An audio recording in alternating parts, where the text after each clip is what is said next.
So, dito sa second problem natin, gagamit ka dito ng mga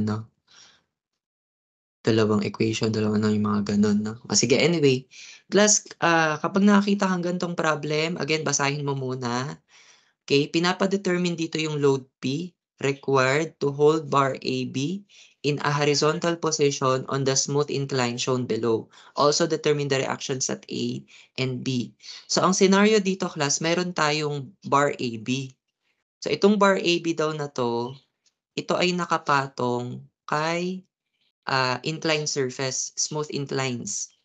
No? So itong inclined surface dito kay A, surface lang yan ha. Baka isipin mo fixed support yan. Hindi yan fixed support. Nakapatong lang. Binanggit naman eh. Di ba? Kay problem na baga smooth inclines lang yung mga yan. Ha? Nakapatong lang yung bar dyan. Okay, nakapatong dito kay incline kay A, tsaka nakapatong dito kay inclined surface kay B. Okay, yung bar AB natin. Ngayon, itong bar AB, may applied force siya na 400 pound. And aside dyan kay 400 pound, kailangan ding mag-apply pa ng another force, which is itong force P. Para daw mapanatili na itong bar na to ay naka-horizontal position sa pagkakapatong dun kay dalawang incline. Okay, so yun yung tinatanong ngayon, ano dapat yung i-apply na force P na yan? And at the same time, pinapadetermine din yung reaction kay A tsaka kay B. So since we are talking about reactions here, alam mo agad equilibrium ito. So alam mo na equilibrium ito, una mong gagawin, i-drawing ang free body diagram. Okay? Sige. So para dun sa pagdodrawing ng FBD, yung apat na step pa rin natin, wag mo nang tanggalin sa support kasi enter structure na to. Ikalawang step, ilagay yung applied forces. Nakalagay na siya actually, yung applied force P at saka 400 pound. Okay? Pero may binanggit ba sa problem na may weight yung natin bar? May self-weight ba siya? Wala. Walang binanggit sa problem. So kung walang binanggit na self-weight, okay, proceed ka na. Pero kung meron na, alam mo gagawin na, idadagdag mo siya, ilalagay mo siya sa gitna, yung weight, vertically downward. Okay, pero wala naman. So step 3, lagay mo yung support reactions. Okay, dalawa lang naman yung support natin dito, yung incline dito kay A, tsaka yung inclined surface dito kay B. So alam mo naman ng reaction kapag surface lang, 'di ba? Nakapatong lang. So kapag inclined surface, class, ilan nga ang reaction natin? Isa. Ano yung reaction na yon? Normal Question. po. Okay, so saan siya ina-apply? Sa point of contact, Okay, so paano ina-apply? perpendicular to the surface. Okay, dito tayo kay point A ha. So pangalanan mo to, ano ipapangalan mong reaction dito? Ayun, N sub A. Okay, sige. So ito ngayon yung perpendicular to sa surface ha. Okay, perpendicular sa surface. So ito ngayon yung reaction kay NA. Okay? Kay NA, kay support A. Okay? Dito naman kay support B, ganun lang din. Ano lang din yan, surface, frictionless surface. So may normal reaction ka dito. Perpendicular din yan dito.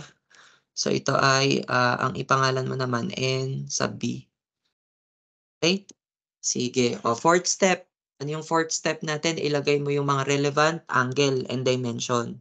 So dito, since naka-incline nga yung mga support reactions natin, kailangan mong kunin yung angle nila either from the horizontal or from the vertical. Ano technique natin kapag ganito?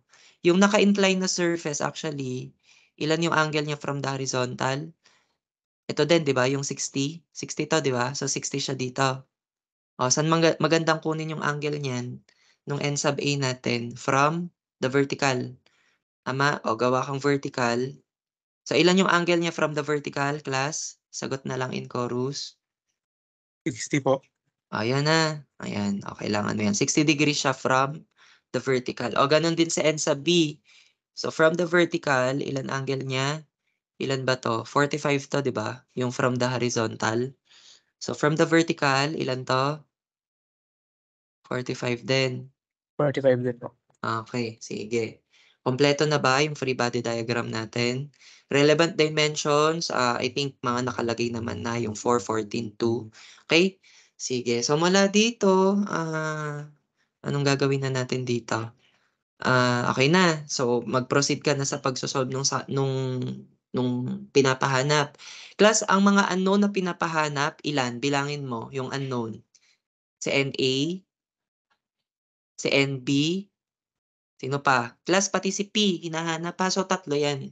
3 yung unknown forces. So, class, check mo yung force system na nabuo. Anong klaseng force system to? O, ganun din class, i-inspect mo kung anong klaseng force system ha. Kasi nakadepende sa type ng force system kung ilang equilibrium equation yung pwede mong magamit. Anong force system to? Non-concurrent. Non-concurrent, di ba? So, 3 yung equilibrium equation. Kapag magsosolve ka rin dito sa equilibrium, ganunin mo ha. I-check mo muna ano bang force system to. Kasi mula doon manggagaling yung bilang ng equilibrium equation at doon din manggagaling kung ilan lang yung pwede na unknown forces. Okay? Ganun ka ha kapag magsosolve ka. Okay, so 3 yung equilibrium equations na gagamitin. Yung horizontal, yung vertical, tsaka summation ng moment. Okay, inspect mo ngayon sila isa-isa. No? Kung meron ka bang makukuha dito ng direkta. Kapag nag-summation ka ng forces horizontal, may direkta ka bang makukuha? O check mo ha. Meron ba tayong mga horizontal forces dito? Or forces na may horizontal component? Ilan yung forces na may ilan yung forces na horizontal or may horizontal component? Ilang unknown? 2. Si NA tsaka si NB. Pareho silang may horizontal component, di ba? So wala kang makukuha ng direkta dito kapag nag-summation ka ng forces horizontal. Okay? O, try mo ngayon mag-summation ng forces vertical. Ilan ang forces na vertical na unknown? Na unknown ha, na unknown. Actually, 3. Kasi yung NA may vertical component yan. Si NB rin may vertical component yan. Si P unknown din. So wala ka rin makukuha ng diretso dito pag dyan ka nagsimula. Kapag naman nag-summation ka class ng moment, check mo nga. Try mong mag-summation ng moment. Okay? Again, ano yung strategy? Pag mag-iisip ka kung saan ka mag-moment, saan ka dapat mag-moment? Sa point kung saan merong unknown. Okay, so actually, 3 yung point dito na merong unknown. Dito kay point A, dito kay point B, tsaka may isa pa actually. Alin pa yung isang unknown? Si P. O pangalanan natin yung point kung saan siya nag-a-up. Pangalanan mo tong point C halimbawa. So, yung point C din na yan, candidate din yan na pwede mong pag-momentan kasi may nag-a-act dyan na unknown na force P. Kaya lang check mo. Try mo kay A. Kapag nag-moment ka kay A, class, matik naman hindi masasama si NA. Pero ilan yung unknown na may moment kay A? Class, di ba si P may moment kay A? Tama? Ganon din si NB. Tingnan mo si NB. May moment din yan kay A, di ba? So, ibig sabihin, 2 pa rin yung unknown. Plus, wala ka pa rin makukuha ng diretso actually. Kahit nga kay B ka kahit kay B ka kahit kay B ka mag-moment. No, ganun din ang mamo-moment si P tsaka si NA. Tama? Ganun din kung kay C ka kung kay C ka mag-moment, okay, ganun din si NA at saka si NB may moment din. So ibig sabihin wala kang diretso na makukuha. Okay? So alin man diyan sa 3 equilibrium equations natin, wala tayong makukuha ng diretso. Okay? So kapag ganyan class, no, ang ano natin next na plan natin, okay, plan B, ang gawin mo class ganito. Inspect mo ulit bawat equilibrium equation, tapos ilista mo yung unknown, no? Na kapag yun yung ginawa mo, ano yung magiging unknown? Ilista mo. Tapos ang gawin natin, kapag nalista mo na siya, ang gawin mo class, tingnan mo yung mga equilibrium equation na merong magkaparehong unknown. Yun yung gamitin mo ngayon. Kumbaga, ang mangyayari talaga dito, hahanap ka ng 2 equation na merong 2 unknown at isosolve mo yun, yung the usual na ginagawa natin. 2 equation, 2 unknown. Pwedeng gamitan mo yun ng substitution. Ang ingay nyo, huy! Pwedeng gamitan mo ng substitution or pwede rin naman na yung calculator technique mo ba, pero pang-check lang yun. Okay? Sige, so yun yung gawin mo. Plan B again, sa bawat equilibrium equation, ilista mo yung mga unknown. Okay? Unahin mo kay summation ng forces horizontal. Kapag nag-summation ka ng forces horizontal, sino nga yung mga unknown na masasama? Okay, yung horizontal component ni NA, meron 'di ba, may horizontal component siya, tsaka horizontal component ni NB. Tama, sila yung mga unknown na masasama. Ilista mo lang. Okay? O ngayon, kapag naman nag-summation ka ng forces vertical, sino yung mga unknown na masasama? Okay? Yung vertical component ni NA masasama dyan. Pati yung vertical component ni NB. O may isa pang unknown na vertical si P. So masasama din dyan yung unknown na force na P. Okay? So tatlo. Ngayon, kapag nag-summation ka naman ng moment, actually marami kasing pwedeng summation ng moment. Pwede ka mag-summation ng moment kay A. O unahin mo. Pag nag-summation ka ng moment kay A, sino yung mga masasama na unknown? O, anuin mo, imaginein mo, mag-moment ka dito kay A. Ay, kita mo naman yung point A, di ba? Ang masasama dyan na unknown ay si P. Sino pa? Sino pa mamo-moment kay A? Tsaka C and B. Tama? Sige, mag-ano ka pa? Saan ka pa pwede mag-moment kay B? Kapag naman nag-moment ka dito kay B, sino yung mga unknown na masasama? Si NA. Sino pa? Tsaka si P. Okay, sige. Last, summation ng moment sa C. Ilista mo lang, ha? Okay, kapag nag-moment ka dito kay C, si P yung hindi masasama. So, yung masasama, si NA. Sino pa? Tsaka C and B. Okay. O, hanap ka ngayon. Diyan sa mga equilibrium equations na nilista natin na yan, sino dyan yung merong magkaparehong unknown? Na dalawa lang, ha? Yun lang yung hanapin mo. Equilibrium equation na dalawa yung unknown, tas magkapareho yung unknown nila. So, ano yung dalawang equilibrium equations na yon? Okay, makikita mo, tingnan mo. Class si ano, tingnan mo si summation ng forces horizontal. Ang unknown niya, NA at NB. Class, check mo si summation ng moment at C. Di ba ang unknown niya rin, NA at NB? Tama? O yan. Yan ngayon yung gamitin mo. Meron pa ba aside dyan? Parang meron pa. Meron pa ba? Or wala na? Meron pa bang dalawang unknown dyan na magkapareho? Or dalawang equilibrium equation na magkapareho yung dalawang unknown nila? Wala na, no? Okay? Kasi yung iba, ito kasi si forces vertical, tatlo yung unknown. So, wala na, di nakasama yan. Tapos itong dalawa pang natira, NP, NB, ay NB, NB at saka PN. Wala. So, ang ano mo talaga dito, ang gamitin mo na, yung summation ng forces horizontal, tsaka summation ng moment at C. Naunawaan, nasasundan mo yan, class, yung sinasabi ko? Ayan. Kaya, ulitin ko yung ano ko ha, yung sinabi ko. Okay, kaya kapag magsosolve ka dito, class, una mong gawin, inspect mo yung bawat equilibrium equation kung meron kang direktang makukuha. Paano mo malalaman kung may direkta ka na makukuha? Kapag isa lang yung unknown, kapag ginamit mo yung equilibrium equation na yun. Pero kung yun nga, kung wala kang direktang makukuha, na na-try mo nang i-inspect yung lahat ng equilibrium equation, so magpo-proceed ka sa plan B.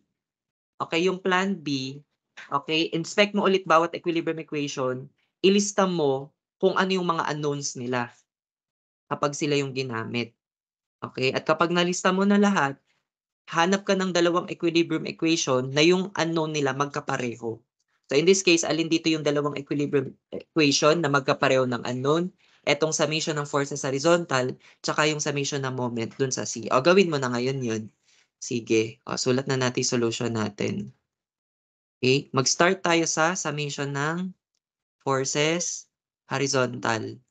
Equal to 0. Lahat ng pakanan, positive. Okay? Sige. Class, pagsamasamahin natin yung horizontal forces natin. Okay? Si NA. Class, ano ang horizontal component ni NA? NA X component, sir? Ha? Ano po X component? X component. NA sine 60. Ayan. Baligtad yung angle ha, from the vertical. Alalahanin mo yun parate. So, ang X component niya, NA sine 60. Okay, siya ay pakanan. So, siya ay Positive. Next, sino pa ang masasama na horizontal? C, NB. O si NB, ano horizontal component ni NB? NB. Sagot na lang in chorus, sine. 45. Sin 45. Tapos siya ay pakaliwa. So siya ay pakaliwa sa NB, di ba? So siya ay negative. Negative po. Actually, yan lang yung masasama dyan, no? O, equate mo na sa 0. Dalawa yung unknown dito. This will serve as your equation 1. Okay? Sige. O, next. Ano pa yung another na gagamitin? Summation ng moment sa C. Equal to 0. Lahat ng clockwise, positive. Okay. Plus, take note ha, dito ka kay point C magmo-moment. So, ang walang moment dyan, si P. Okay, kasi dyan nag-act si P. Okay. O, ngayon si NA. Class si NA, i-moment mo siya kay C. Class, again, kapag ganyan na, check mo muna kasi baka may perpendicular distance. So, extend mo yung line of action ni NA. Yung perpendicular distance niya mula kay point C, more likely ito. Kaya lang, alam mo ba yan? Ako di ko alam. Pero parang pwede. Kung mag-iisip ka, ito 4, uy, parang pwedeng masolve yung perpendicular distance na yun, no? No? Parang pwede. Ito kasi 30 to. Pwede. Class, actually, pwede. Pwedeng isolve yung perpendicular distance. Gusto mo ba isolve yung perpendicular distance? Kasi may isa ka pang option, yung varig nun. Try natin, kunin natin perpendicular distance dito. Dapat same lang lalabas. Sige. So, dito sa triangle na na-form, ito yung triangle, parang mas madali kasi kako eh. Okay, para diretso na NA yung gagamitin natin. Okay? Ay, ito yung triangle na na-form. Tapos yung 4 feet, di ba ito yun? Ito yun horizontal yung 4 feet baka akala mo yung nakaano na yun, okay? Actually, hypotenuse pala yan. Okay, tapos itong angle na to, di ba ano to? 30 degrees.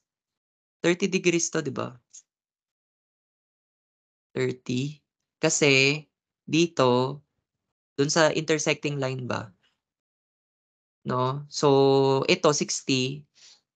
So, ito 60 din to. Pero ito, horizontal kasi, di ba? So, 30 to. Ayun, doon ang galing yung 30 degrees na yan. Yung perpendicular distance na kailangan natin ay ito. O, tingnan mo yung mga sides nung triangle na na-form. Yung 4, yan yung hypotenuse. Yung D, ano yung D? Yan ay opposite. Tama? So, kung yan ay opposite hypotenuse, ano gagamitin mo? Sine 30. Ano yung opposite? D. Tapos, 4. So, yan ay D, 4, sine 30. So, ito yung perpendicular distance ni NA. Maganda ata to. Sige, try natin. So, si NA, ano yung moment arm ni NA about point C? Sa yung 4 sine 30 degrees. Okay. Tapos, anong ikot ni NA about point C? Anong ikot niya? Sagot na lang in chorus. Clockwise. Clockwise, Clockwise diba? po. So, positive. Okay na tayo kay NA. Na moment na natin siya kay C. Si 400 class, ano ang moment arm niya about C? 14 po. Yun, 14. Ano ikot? Clockwise. Clockwise. Ayun, sige. Next, si NB. Si NB naman, NB. Gawin natin to si NB. Yung katulad ng ginawa natin, by the way, clockwise. So, siya ay positive. Katulad ng ginawa natin kay NA, class, i-moment mo si NB kay point C, kaya lang nandito si ang layo ni point C, no? Kung i-extend mo yung line of action, ito yung perpendicular distance, wala namang problema. Ang gulo yun, no? Okay, walang problema. So, yung angle na to, 45. 45, no? Tapos, yung hypotenuse, 16. So, yung triangle na na-form, kumbaga, ganito itsura. Perpendicular. Ito yung distance D.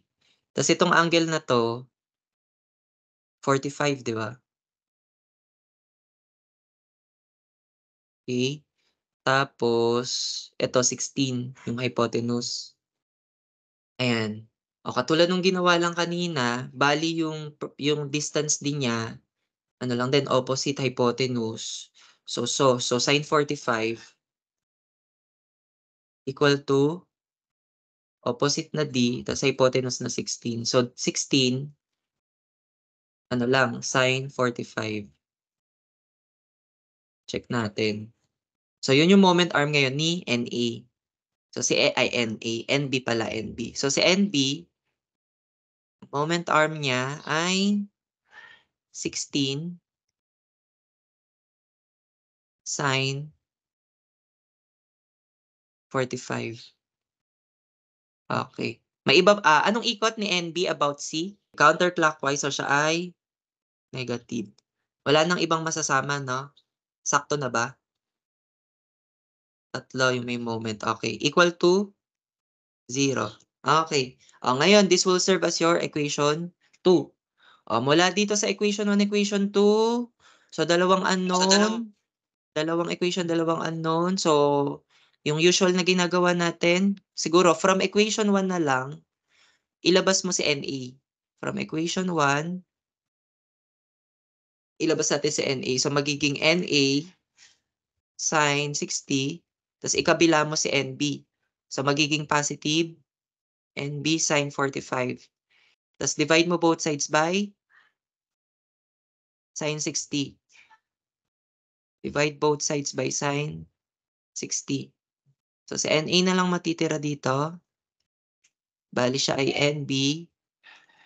Re-write ko lang. Sin 45 over sin 60. So, ito ngayon, substitute mo to equation 2. Sa NA na equation 2. So, sa NA na equation 2, so ito yung value na ilagay mo ha, si NB.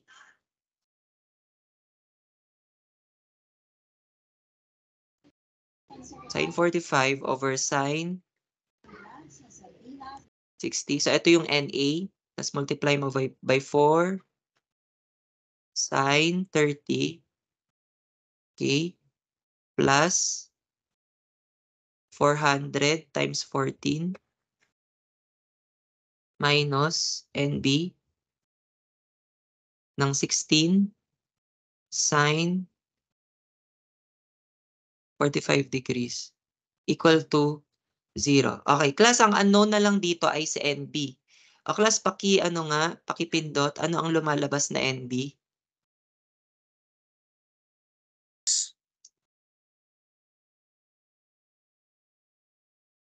Mm. 46, 90, 4, 6, 96. 9, 6, 4, 8, 4, 6. Ano? Tama ba? 965 po. Yan, no? Yan. Okay, anong unit? Pound. Ayan na, na-solve mo na ngayon, class, si NB.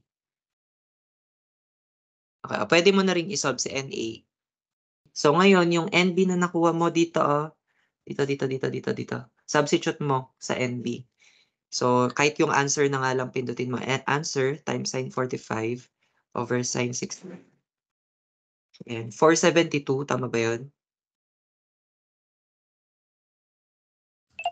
Yes po. Tama yan, 318. Ayan. Tama to? Yes po. Yun. Okay. So, mula dito, dalawa na yung na-solve natin, si NA, tsaka si NB. Plus, may isa pa ha. May isa ka pa na isosolve, yung P. So, paano mo naman masosolve to? Okay, balik ka dun sa mga equilibrium equations natin. Pili ka dito na nandun si P. Okay, kahit ano na yung gamitin mo actually dito kasi na-solve mo naman na si NA at saka si NB. So, pwede nang gamitin yon na i-substitute doon. Pwede ka mag-summation ng forces vertical. No? Kasi na-solve naman na si NA at saka si NB. So, pwedeng ma-solve si P. Actually, pwede ka rin mag-summation ng moment kay A. Kasi na-solve naman na si NB. So, pwedeng ma-solve si P. Pwede ka na rin naman mag-summation ng moment kay B. Kasi nasolve naman na si NA. Tapos, masosolve si P. O, ano na lang gusto mong gamitin? Forces vertical, summation moment at A, o summation moment at B? Ano gusto mong gamitin? Vertical na lang po, sir. Yun na lang, no? Para din na mag-isip ng moment arm, no? Sige. Summation ng forces vertical. Okay, lahat ng pataas, positive. Okay. Si NA, ano ang vertical component? NA, sagot na lang in chorus. Cosine 60, tama? Okay. Si P, pababa. Minus P. Si 400, pababa. Minus 400. Sino pa? Si NB, pataas. Ano ang, ano niya? Vertical component, NB, cosine 45. Siya ay pataas. So, siya ay Cosine positive. 45. May iba pa ba na vertical? 1, 2, 3, 4. 1, 2, 3, 4. Okay na, no? Equate mo na sa 0. Substitute mo ngayon yung nakuha mo na NA, tsaka nakuha mo na NB. Kaya dapat maganda sana class, in-store mo yung values nila. Kaso ako hindi ko na-store. Sige na nga, i-type ko na lang. Hindi ko na-store eh. So, 472.31849 cosine 60 minus P yung unknown, minus 400. Yung NB, 578.46965. Tapos cosine 45 equal to 0. Okay. Ang lumalabas na P ay, pabanggit nga, 245 po. 245. Point? 199 po sa akin. Ano na lang? 06. Okay, ayun na to. Ayun na, nabigay na natin yung tatlo na hinahanap.